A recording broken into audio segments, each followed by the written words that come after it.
En el marco de Malvinas en primera persona, del otro lado de la línea telefónica, Brigadier retirado Mario Baeza. ¿Cómo le va, Brigadier? Un gusto de saludarlo.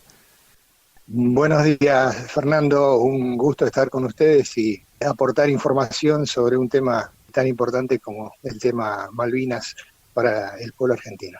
Y sobre todo en nuestro caso, abordando por primera vez el sistema de armas Canberra, del que vamos a charlar en algún ratito, porque todavía no lo habíamos tocado y considero que es muy interesante la labor desarrollada también por estos aviones, ¿no?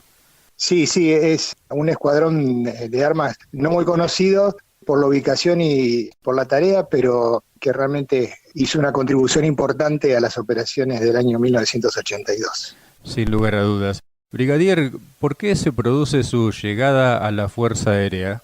Bueno, estando en la escuela secundaria, yo elegí un instituto donde, aparte de la currícula normal, veíamos materias relacionadas con la aviación, como meteorología. De hecho, pude egresar con el título de observador meteorológico, porque ya me interesaba mucho la aviación y a esto hay que sumarle que yo vivía en Mendoza, a 50 kilómetros de la capital, y era justamente uno de los sectores de vuelo de los aviones de la Cuarta Brigada Aérea. Ajá. Así que a esta vocación que tenía se sumó el hecho de ver continuamente evolucionar a los aviones sobre mi cabeza, y esto confirmó mi decisión de ingresar a la Fuerza Aérea en el año 1972. ¿Y qué decía la familia de esta intención, de esta vocación?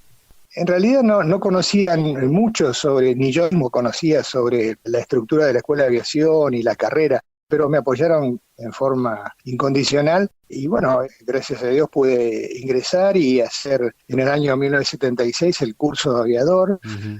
Luego tuve la posibilidad de ir a Mendoza y hacer el curso de estandarización de procedimientos para el combate, lo que me habilitaba para ingresar a distintos sistemas de armas. Y luego de terminar este curso, me destinaron a la Segunda Brigada Aérea, que era el lugar donde estaban los aviones Canberra, los bombarderos Canberra de la Fuerza Aérea Argentina. Así es que, digamos, la formación como piloto fue bastante intensa en esos años, 76, 77, 78, y si bien apenas llegué a la Segunda Brigada, me destinaron a volar el avión Guaraní, un avión fotográfico, Sí. ya que trataban de que antes de subir al sistema Canberra acumuláramos la mayor experiencia en aviones bimotores que eran de dotación de la brigada. Así que recién pude acceder a hacer el curso en el avión Canberra en el año 1980. Ajá. Y bueno, es un avión británico, un avión inglés, adquirido por la Fuerza Aérea Argentina en el año 1970, pero es un avión de la década del 50, es un bombardero liviano que puede llevar 2 o 3 tripulantes, que tiene capacidad para llevar 8 bombas de 1000 libras como armamento principal. Ajá. No tiene cañones, no tiene ningún armamento defensivo y está diseñado para hacer bombardeo a baja altura y a gran altura. Obviamente con las limitaciones de un avión de la década del 50, pero con un sistema de navegación autónomo bastante preciso volando sobre tierra. Nuestro mayor problema fue que volando sobre mar, el sistema Doppler funciona en forma alterna, o sea, de repente se pierde la señal y acumula errores, ¿no es cierto? Ajá. Pero bueno, ese era el sistema de armas que empecé a volar en el año 80. Año 81 volamos muy intensamente, había muchos ejercicios operativos, nadie sabía de esta posibilidad del conflicto del año 82, pero curiosamente fue un año en que hubo un adiestramiento muy intenso. Ujú. Continuamente hacíamos despliegues hacia el sur, pero nunca volábamos prácticamente sobre mar. Claro. Y llegó el año 82 y el 2 de abril nos sorprendió en un día normal de trabajo mientras íbamos a comenzar las actividades del día 2 de abril. A través de la radio que teníamos en el auto, un grupo de compañeros nos enteramos de que habíamos recuperado nuestras Islas Malvinas. Qué bárbaro. Así que todos los años previos de adiestramiento habían sido muy intensos y bueno, llegó el momento de ponerlos en práctica, ¿no? Claro. Así es que bueno, el día 2 de abril fue el día en que se inició, digamos, nuestra preparación para el despliegue y bueno, lamentablemente no estaban todos los aviones en servicio. no había ningún preaviso, nadie se imaginaba que iban a empezar ese día las operaciones, y en la segunda brigada aérea hubo que hacer un trabajo, un esfuerzo sobrehumano para poner en servicio de los 9 aviones que desplegaban. Solamente 3 estaban en servicio y había 6 que estaban en distintas etapas de inspecciones, de 125 horas, de 250 horas, de 1000 horas.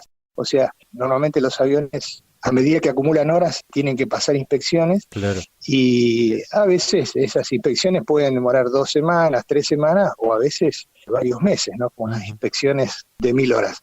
De tal forma, bueno, que el 2 de abril fue el trabajo intenso de todo el grupo técnico para poner en servicio los aviones, y nosotros como tripulantes empezamos a ver de qué se trataba, digamos, la fuerza de tareas británicas que se estaba formando, porque no teníamos mucha información sobre objetivos navales, así que también ese día empezó nuestro trabajo de buscar información sobre las fragatas, sobre los misiles que tenían las fragatas, sobre los alcances de los misiles, sobre los misiles que tenía el ejército británico. Claro. O sea, fue también un trabajo intenso de eso, ¿no?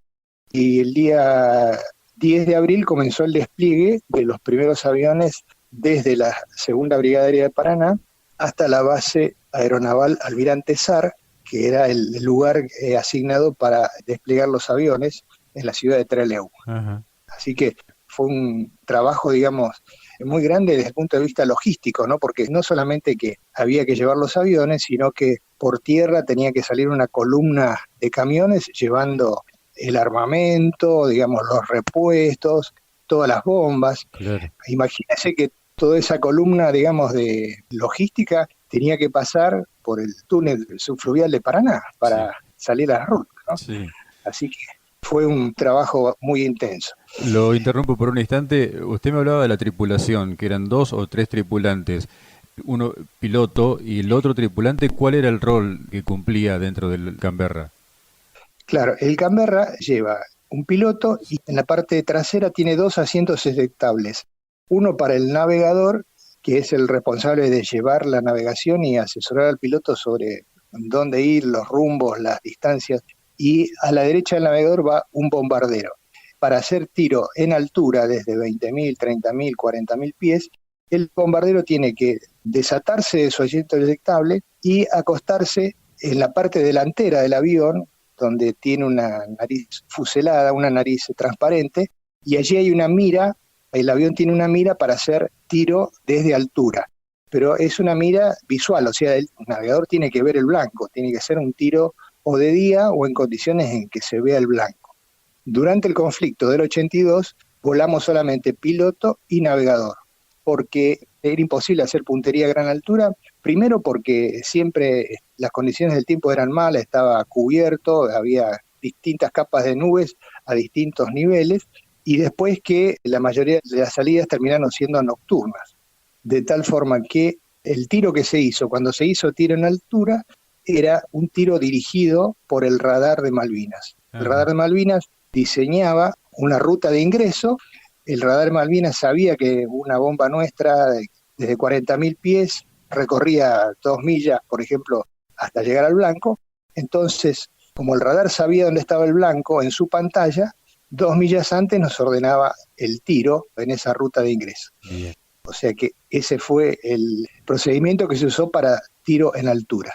Y cuando el tiro se hacía a baja altura, el piloto tiene una mira en el puesto de piloto para hacer tiro a baja altura. Esa es la razón por la que no se usó el tercer puesto, el de bombardero, porque no había forma de hacer puntería desde gran altura. Claro. Así que las tripulaciones siempre fueron piloto y navegador. Bien, perfecto, aclarado el punto. Discúlpeme que lo interrumpí con el relato. Después del cruce de la Hernandarias, ¿cómo siguió la historia?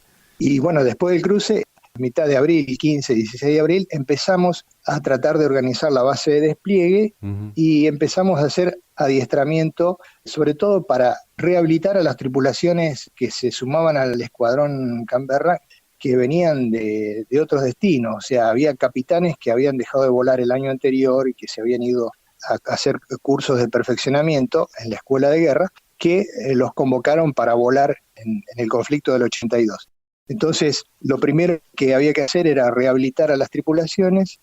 Luego, lo que pudimos hacer también eran vuelos de adiestramiento sobre mar, ya que no habíamos hecho vuelos sobre mar, y volábamos desde Trelew a Puerto Argentino, y también lo que se hacía era un reconocimiento de las islas, de la geografía de las islas, porque las cartas de navegación que teníamos nosotros no eran muy buenas, muy exactas, así que esos días previos nos sirvió para poder ver de día cómo eran las islas, y también se hicieron operaciones de fotorreconocimiento de las costas de las Islas Malvinas, porque el avión Canberra, en la nariz transparente que tiene, puede optar por llevar una cámara de fotorreconocimiento oblicuo para sacar fotos a 300, 400 metros de altura. Ajá.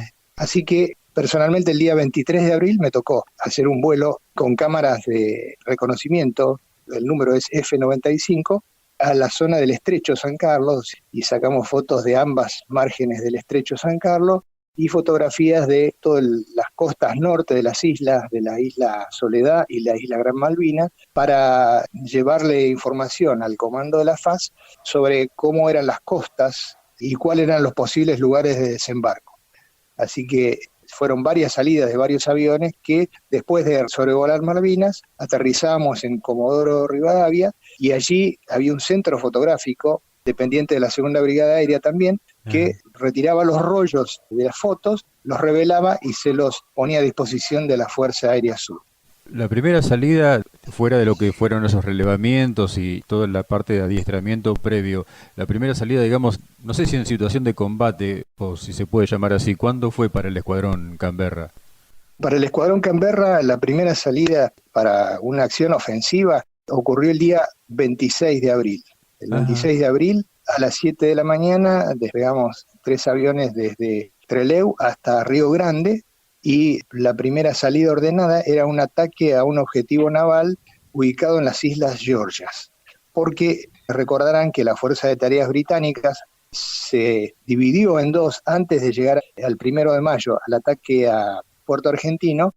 Entre el 24 y el 25 de abril se acercaron a las Islas Georgias para recuperar el control de esas islas. Sí. En ese momento la guarnición argentina que defendía las Islas Georgias estaba concentrada en Grytviken, que es el principal puerto que está dentro de la bahía de Cumberland, y estaba el teniente de navío Astiz en Puerto Leyte.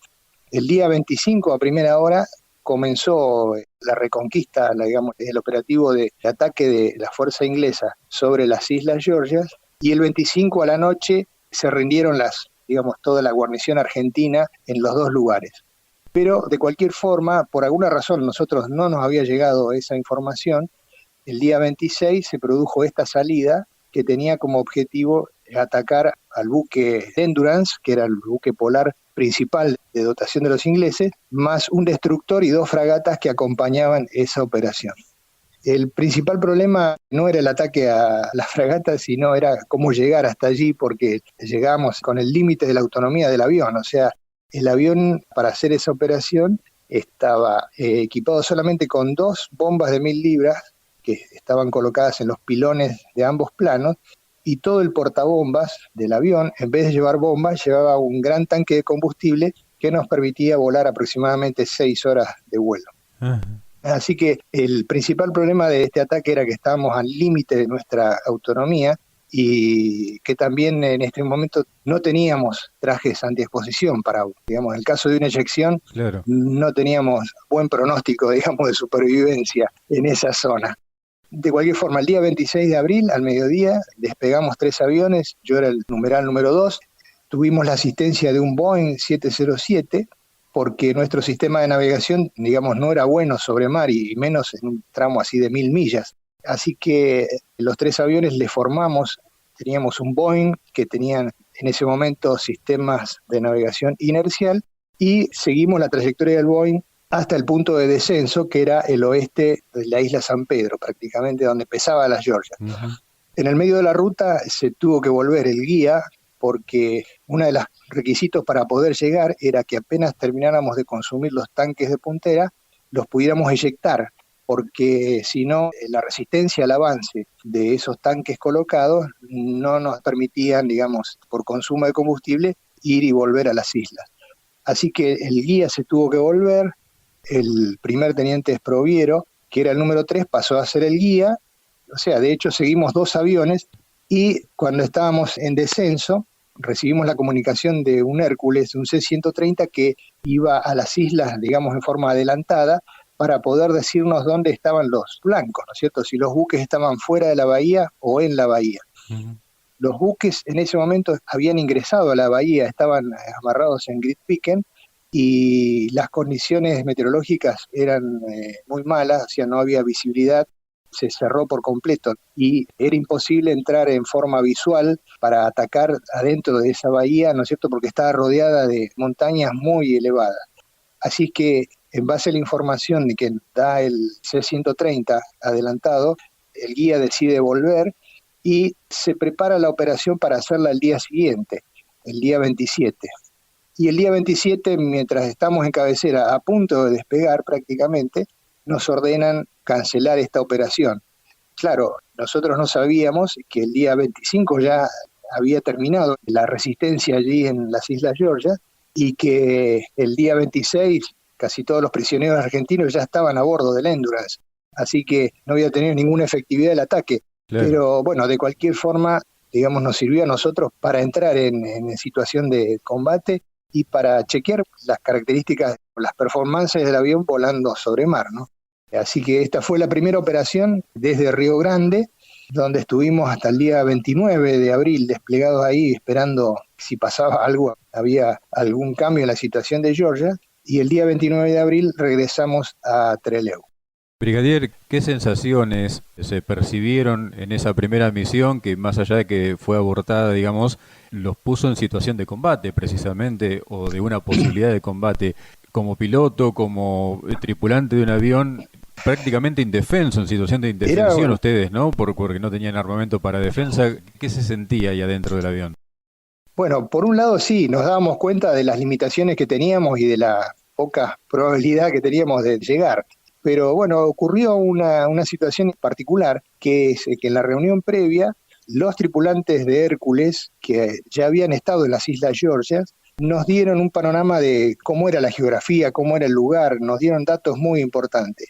Y el hecho de que, digamos, la operación se lanzó desde Río Grande, pero con un Boeing 707 que iba como guía y más un C-130 que hacía exploración radar y nos daba qué es lo que estaba pasando ahí en la bahía de Cumberland, hizo de que sintiéramos que era una operación conjunta, una operación donde había un equipo grande de gente comprometida con el mismo fin, y bueno, nos daba confianza eso, digamos, de que había muchos medios comprometidos en este primer ataque y que había muchas posibilidades de llegar y de impactar, ¿no es cierto?, en los buques.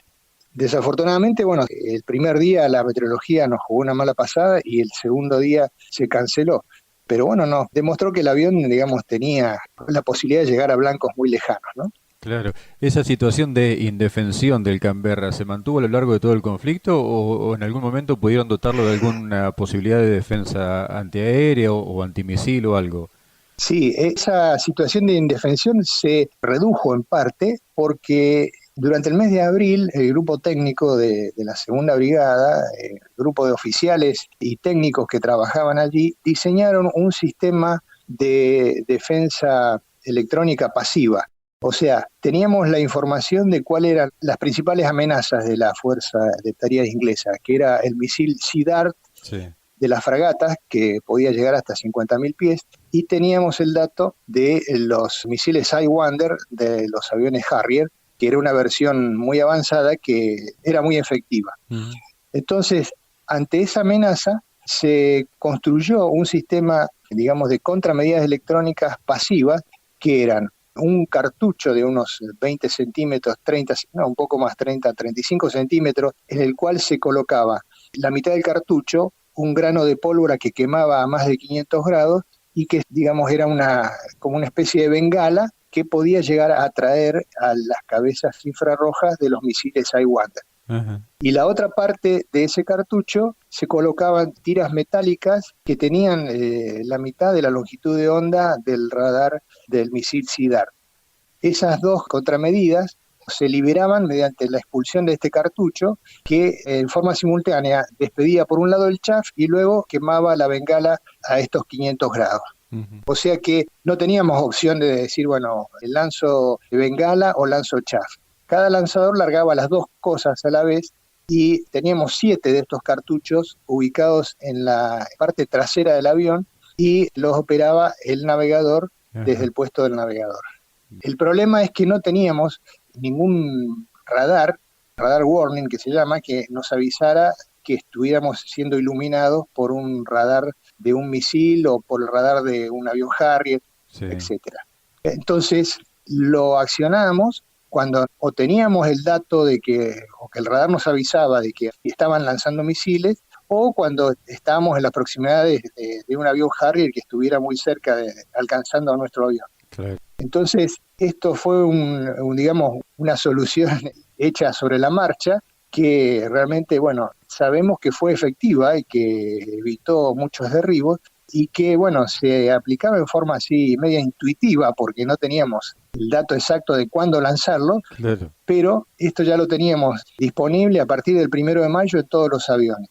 Y bueno, fue una ayuda importante, digamos, para la defensa del avión, ¿no? Ingenio argentino puro. Puro ingenio argentino y realmente hecho a máxima velocidad y se instaló muy bien. Qué bárbaro. De cualquier forma, digamos, el 1 de mayo, en el primer empleo de los aviones hacia Puerto Argentino, tuvimos nuestro primer derribo, el primer derribo de un avión sobre el mar argentino, producto del ataque de un avión Harrier con misiles Sidewinder.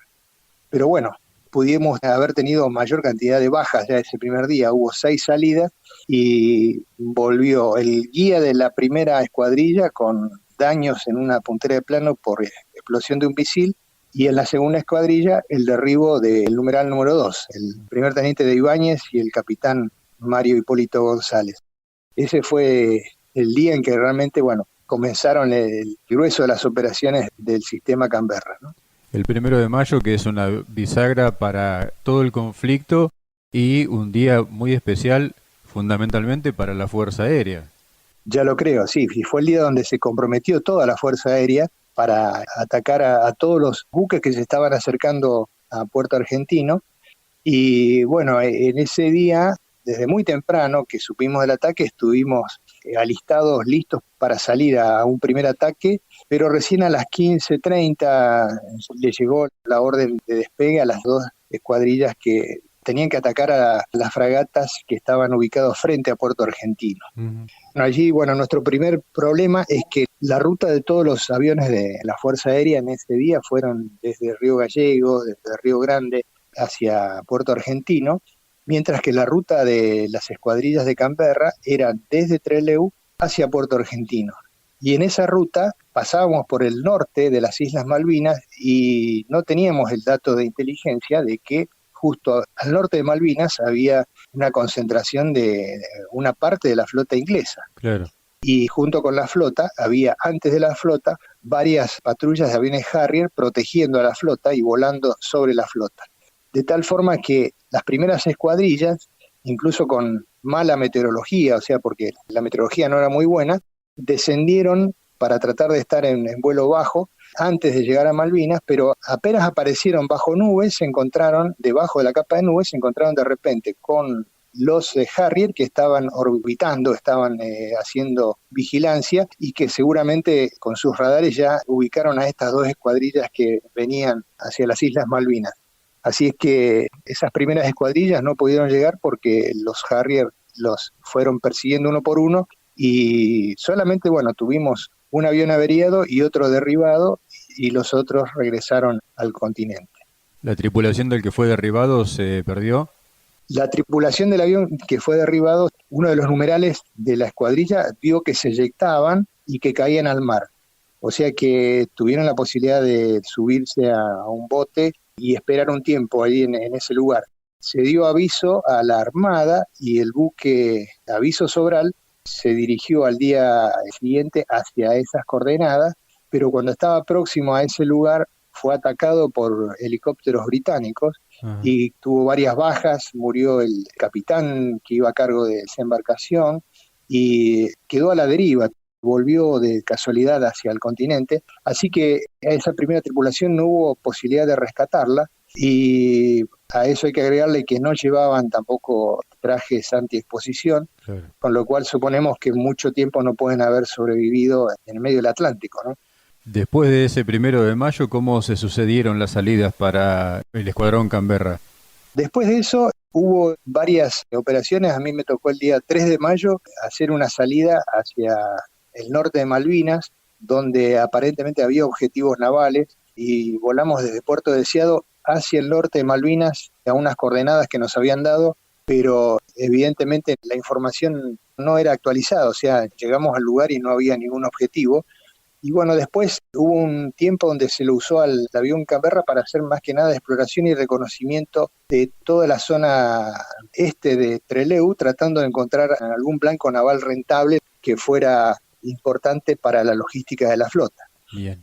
Incluso hubo varios despliegues, el 17 de mayo desplegaron 3 aviones a Mar del Plata, porque también se estaba haciendo el seguimiento de buques logísticos para tratar de cortar el abastecimiento de la flota.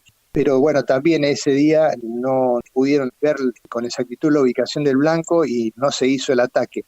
Pero la operación más rentable para el sistema de armas nuestro, que tenía mucho alcance, era justamente esa, la interdicción aérea, o sea, el cortar la cadena de abastecimiento desde Ascensión hacia el grueso de la flota. Claro. Pero al no tener muchos aviones de exploración y reconocimiento, no se pudo hacer un buen seguimiento y dar la ubicación. De cualquier forma, se trabajó en eso y recién cuando los británicos desembarcaron en San Carlos y empezaron a avanzar hacia Puerto Argentino y hacia Darwin, se decidió usar los aviones en ataques sobre las concentraciones de tropas inglesas. Así que a partir de ahí, y en vista de que consideraban que el avión era muy vulnerable, ¿no es cierto?, a los aviones Harrier, se decidió usarlos de noche en ataques a las fuerzas británicas desde San Carlos y siguiendo toda la trayectoria que hicieron las tropas inglesas. Así que el primer ataque sobre las concentraciones de tropas se hizo el día 26 de mayo sobre las concentraciones en San Carlos. Ajá. Después los blancos fueron variando a medida que avanzaban las tropas inglesas, ¿no? Pero se decidió usarlos de noche porque era donde había mayor posibilidad de supervivencia y los vuelos fueron de noche y con ataques a baja altura, a bajo nivel, ya que, bueno, era la forma de que no los detectaran, ¿no es cierto?, las defensas de los radares de las fragatas y también las patrullas británicas, ¿cierto? Así que todos esos días, 26, 27, 28, hasta el 1 de junio, que se hizo un ataque con Canberra nocturno a Montequén, fueron todos ataques a baja altura. A partir de ahí también comenzamos a tener problemas con faltas de tanques de combustible suplementarios, porque los tanques de puntera tenían una limitación, o sea, una vez que los consumíamos no podíamos superar los 365 nudos de velocidad, mientras que sin los tanques podíamos volar a 450 o más, ¿no es cierto? 450 nudos o más.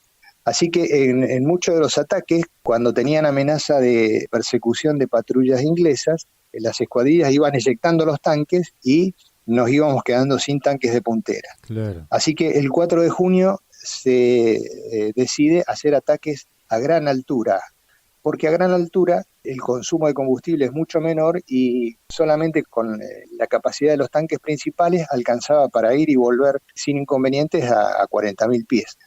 Así que el día 4 de junio a la noche se planifican y salen 2 escuadrillas.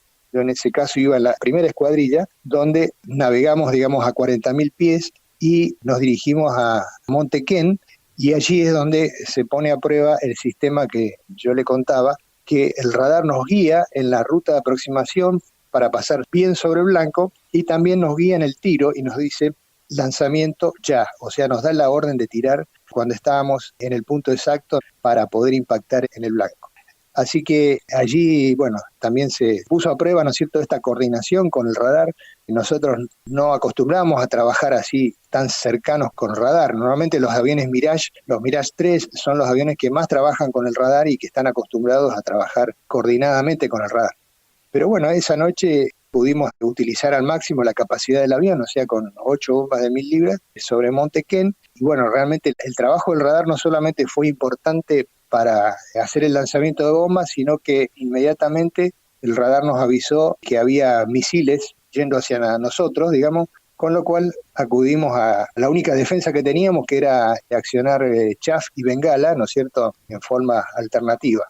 Y después también nos avisó el radar, y bueno, que había patrullas de Harrier en que venían hacia nosotros. Allí nosotros a 40.000 pies pusimos los aviones a máxima velocidad, y si bien el Harrier tenía una buena velocidad, no podía llegar fácil a los 40.000 pies. Así que gracias a que estábamos a gran altura, pudimos poner distancia con los aviones de Harrier. Eso fue una operación que se repitió el día 5, se fue repitiendo hasta el día 13 de junio, que fue el último ataque del avión Canberra sobre las tropas británicas, que se hizo también bombardeo desde 40.000 pies en un blanco que estaba en Port Harriet House, que es un lugar muy cercano ya a Puerto Argentino.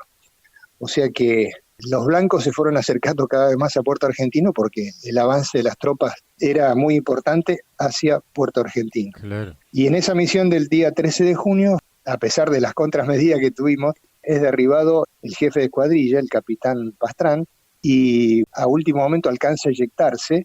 Por alguna razón que él no puede saber, el navegador no se eyecta y el avión, bueno, cae al mar, y el tripulante, el capitán Pastrán, es hecho prisionero al día siguiente por los británicos. Él logra llegar por sus medios, sube a un bote, llega hasta la costa y camina tratando de ir hacia Puerto Argentino, pero es tomado prisionero por las tropas inglesas. Y el capitán Fernando Casado, bueno, fue la última baja del escuadrón y quedó dentro del avión, así que fue también muy duro, ¿no es cierto?, para nosotros saber de que no hubo forma de rescatarlo. Y el avión número 2, que era el primer teniente Rivolier y el primer teniente Anino, usando chaff y bengala, lograron, bueno, evadir los misiles y aterrizaron en Río Gallegos a los pocos minutos del día 14 de junio. O sea que fue el último avión de la Fuerza Aérea que volvió de una misión ofensiva y aterrizó en Río Gallegos el 14 de junio. Y el 14 de junio, que, bueno, con el cese de las hostilidades, ¿cómo siguió la actividad para el escuadrón? Fue un día muy especial ese. Yo en ese momento estaba en Río Gallegos y es como que en algún momento estábamos dieron la orden de preparar los aviones para otra salida y empezaron a cargar bombas de los aviones, pero por otro lado hablaban de una rendición. Claro. Así que ese día fue muy especial porque no sabíamos muy bien lo que pasaba y, pues ya digo, llegó la orden de preparar los aviones para salir y estábamos nosotros ya listos para salir y simultáneamente se hablaba de rendición. Hasta que en algún momento a la tarde nos confirmaron que cesaban las operaciones, aunque de cualquier manera estuvimos allí en Río Gallegos desplegados con todos los aviones hasta el día 20 de junio. O sea, recién el día 20 de junio regresamos a la Segunda Brigada Aérea. Claro. Regresamos con 2 aviones menos y con 4 tripulantes menos, ¿no es cierto?, que realmente fue algo que impactó porque éramos un grupo, digamos, de 20 pilotos y 20 navegadores y nos conocíamos mucho y era un equipo, digamos, muy unido, ¿no? Así que fue bastante impactante el regreso, ¿no? Bueno, y fue todo tan rápido que no tomamos conciencia de todo lo que había pasado en tan poco tiempo, ¿no? Seguro, porque hubo que retomar las actividades diarias ya en la brigada a inmediato de haber regresado del conflicto. Sí, en nuestro caso particular nosotros llegamos el día 20 de junio, que era un domingo, y al día siguiente fuimos a trabajar como un día normal, digamos. Y a los pocos días, a los 2 días ya estábamos volando otra vez, vuelos de adiestramiento. Claro. Así que no tuvimos mucho tiempo de procesar todo eso hasta pasado cierto tiempo, ¿no? ¿Qué balance se puede hacer de la actuación en general, en el global del Escuadrón Canberra? ¿Ustedes qué balance hicieron? ¿Autocrítica? ¿La sensación del deber cumplido? ¿Se pudo hacer algo más? Después de un tiempo hicimos algún balance y nos dimos cuenta de que pudimos haber hecho algo más. Había ahí una cuestión, digamos, que escapaba a nosotros, es que fue todo tan rápido dentro de la Fuerza Aérea Sur, que era quien ordenaba las operaciones. No había un oficial destinado allí que conociera, que hubiese volado, que conociera las prestaciones del avión Canberra.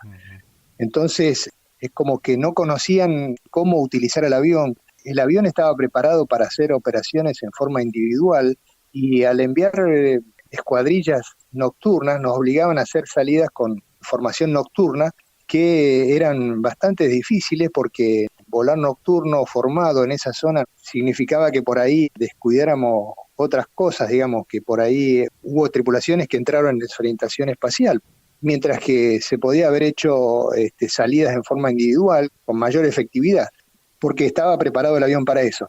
Pero bueno, todo parte de este hecho de que no habían destinado a ningún oficial experto en el sistema de armas Canberra y como no lo conocían, no sabían cuáles eran las mejores misiones para ordenarlo. Pero bueno, dentro de lo que se nos ordenó, se cumplieron todas las misiones, incluso hubo un oficial jefe, el segundo en antigüedad del escuadrón, que en determinado momento, el día 25 o 26 de mayo, por allí, en forma individual, usó un avión de gas del Estado, un avión que estaba con nosotros, y se fue hasta Comodoro Rivadavia a proponerle a la Fuerza Aérea Sur que nos usara en un ataque así en masa, con la máxima capacidad de bombas, porque nosotros veíamos que el avance de los ingleses era muy decidido y que el momento más vulnerable era cuando estaban allí en San Carlos. Claro. Pero bueno, ese ataque, digamos, se planificó, pero finalmente se ordenó suspenderlo. Y bueno, eso ya escapaba a nosotros, ¿no? Pero hubo una autocrítica sobre ese tema, digamos, que no dependía de nosotros, ¿no es cierto? Y que creo que forma parte de toda la rapidez con que se implementó todo, las bases de despliegue, la Fuerza Aérea Sur. Realmente fue un tiempo récord, no hubo ningún preaviso, digamos, no hubo ninguna planificación previa. Y bueno, sobre la marcha creo que se hizo lo máximo que se pudo, ¿no? Claro. ¿Qué grado tenía usted en esa época, brigadier? A principios de 1982 había ascendido a primer teniente. Ajá. ¿Y su continuidad en la fuerza? Le pregunto porque hubo oficiales o cuadros en general de las otras fuerzas que en cierta forma padecieron la posguerra, o sea, el haber vuelto de la guerra con esa sensación generalizada que había en ese entonces de, entre comillas, derrota, como que les complicó el desarrollo de la carrera muchas veces. ¿Usted cómo lo vivió eso? Bueno, no de esa forma, pero bueno, es como que la gran cantidad de actividades que nos plantearon, digamos, después del regreso, hizo que no tuviéramos, me parece, mucho tiempo de pensar esto. Y bueno, inmediatamente ahí en el sistema de armas estuve como instructor de vuelo, formando equipos de calidad en vuelo. Tuvimos mucha actividad, quizás eso nos llevó a que no nos planteáramos esta situación por la que habíamos pasado. Y bueno, a partir de ahí, cuando terminé mi ciclo en el sistema Canberra, que había volado muchas horas y que había alcanzado, digamos, la máxima categoría ahí, pasé mucho tiempo destinado en la Escuela de Aviación Militar. O sea que eso también me pareció que era una buena inversión, digamos, el hecho de transmitir a la gente que se estaba formando en la escuela todas estas vivencias. Sí. Y bueno, desde el año 86 hasta el año 90 estuve destinado en la Escuela de Aviación Militar. De ahí hice la Escuela de Guerra Aérea, la que nos habilitaba para el ascenso a mayor. Y cuando terminé también volví a la Escuela de Aviación Militar también a colaborar, digamos, en distintos cargos y siempre en relación directa con la formación de los cadetes. Ese tipo de actividad es bastante demandante y hace que uno, bueno, ponga toda su atención y su esfuerzo en eso, y realmente es una de las tareas más lindas, más importantes para mí, ¿no? Claro. Así que bueno, ahí en la Escuela de Aviación volví, digamos, en distintas oportunidades hasta que en el año 2004 estuve allí como subdirector y creo que contribuir a la formación de futuras generaciones era lo más importante, ¿no es cierto? Totalmente. ¿Y el sistema de armas Canberra hasta cuándo siguió vigente en la fuerza? El sistema siguió vigente hasta el año 2000. Ajá. Hasta el año 2000 estuvo, si bien con reducida actividad, en el medio, como una especie de premio de fin de ciclo, en el año 95 y 96, volví a la segunda brigada aérea como jefe del escuadrón Canberra. Ajá. Y en esa época ya teníamos asignadas pocas horas de vuelo, con un grupo más chico de pilotos, pero bueno, decidimos tratar de darle continuidad y darle utilidad al sistema, y en esa época se le instalaron cámaras fotográficas digamos, una adaptación especial con cámaras de gran alcance, ¿no es cierto?, para hacer fotografía a gran altura. Y bueno, también dio resultado, pero después de un tiempo el avión empezó a tener problemas de falta de repuestos, ya Claro, que eran todos de origen inglés, ¿no es cierto? claro. De hecho, el avión Canberra, la versión PR9, la versión inglesa, los ingleses la estuvieron en uso hasta el año 2005. O sea, en el año 2005 desactivaron los últimos Canberra que volaban en versión fotográfica sobre Afganistán, Ajá. haciendo relevamientos fotográficos. Así que evidentemente el avión era útil en eso y lo tuvieron en servicio hasta el 2005. Pero bueno, nosotros en el 2000, ya por falta de repuestos, se tuvo que desactivar. Claro. Brigadier, ¿tuvo miedo en la campaña de Malvinas? Sí, sí, por supuesto. A partir del 1 de mayo, cuando ya no volvió ese primer avión y ya dejamos de ver a nuestros compañeros y tuvimos que ir a buscar sus efectos personales, y ahí nos dimos cuenta de que esto era algo que iba muy en serio y que podía llevar nuestra vida, ¿no es cierto? Ujú. Sí, obviamente que teníamos miedo, y creo que la parte más difícil era todas las horas que pasábamos en espera, como escuadrillas de alerta, esperando que nos ordenaran una misión. En el momento en que recibíamos una orden fragmentaria y que en ese momento nos decía lo que teníamos que hacer, y nos poníamos a trabajar en todo el detalle de la operación y nos poníamos a pensar, digamos, cómo hacer mejor la operación, y en ese momento un poco que uno se olvidaba, o no es que se olvidaba, sino que, bueno, tenía otra prioridad, que era planificar bien la misión. Y el hecho también de que las tripulaciones iba nuevamente compuesta por piloto y navegador, nos daba cierta suma de entusiasmo, porque no podíamos salir al aire, teníamos que mantener silencio de radio, Sí. pero sí podíamos hablar internamente con nuestro navegador, de tal forma que nos dábamos ánimo uno a otro, digamos, y tratábamos de superarlo. Pero lo más difícil era las horas de espera, en la cual uno analizaba, digamos, todas las posibilidades que había. Pero sí, el miedo estuvo siempre presente. Claro, seguro. ¿Puso pie a tierra en algún momento en el archipiélago durante el conflicto y a posteriori visitó las islas? No pude poner el pie en esas tierras. Ya le digo, lo único que pudimos hacer es sobrevolarlas varias veces durante el mes de abril y poder apreciar, digamos, la extensión, la geografía, todo lo que era la inmensidad de las islas, que parecen en el mapa, parecen algo chico, pero que Sí. son muy grandes. Después de la guerra, ¿tuvo alguna oportunidad? ¿Lo invitaron para visitarlas? ¿Fue tentado? ¿Tiene ganas? Obviamente que tener ganas, tengo ganas, pero no, nunca se dio la posibilidad, la oportunidad. Y como cuando surge algo, siempre creo que tienen prioridad los familiares de los caídos, y creo que se ha trabajado bien en ese aspecto, ¿no? Y a casi 40 años de la campaña de Malvinas, del conflicto del Atlántico Sur, desde lo puramente militar y desde lo personal, desde lo perceptivo, desde las sensaciones, ¿cómo se ve Malvinas? Bueno, en primer lugar, se ve como algo muy cercano a la República Argentina. Es algo que indiscutiblemente uno lo mira desde el aire y está muy cercano y está unido irremediablemente a nuestro país. Y realmente es algo que es una materia pendiente de nuestro país por el derecho que nos asiste, y también por las potencialidades que uno ve que podría llegar a ser de utilidad para nuestro país, por la riqueza pesquera, por la posición que tiene con respecto a la Antártida, y la sensación es que es una materia pendiente y que hay que seguir buscando caminos de acercamiento para llegar a tener soberanía otra vez sobre nuestras islas. Brigadier retirado Mario Baeza, integrante del Escuadrón Canberra en la campaña de 1982, muchísimas gracias por su testimonio, muchísimas gracias por su aporte a nuestra historia en esa campaña tan especial, tan cara a nuestros afectos, y el micrófono a su disposición para lo que quiera agregar. Simplemente agradecer a Fernando Calles y a la AM1210 de Las Flores por esta posibilidad de dar información, digamos, de un minúsculo escuadrón de la Fuerza Aérea que actuó en el año 1982, y que realmente fue un honor para nosotros participar de la defensa de nuestra soberanía y contribuir, a pesar de que era un pequeño escuadrón, a esta historia de la Fuerza Aérea Argentina en el año 1982. Muchas gracias, Fernando.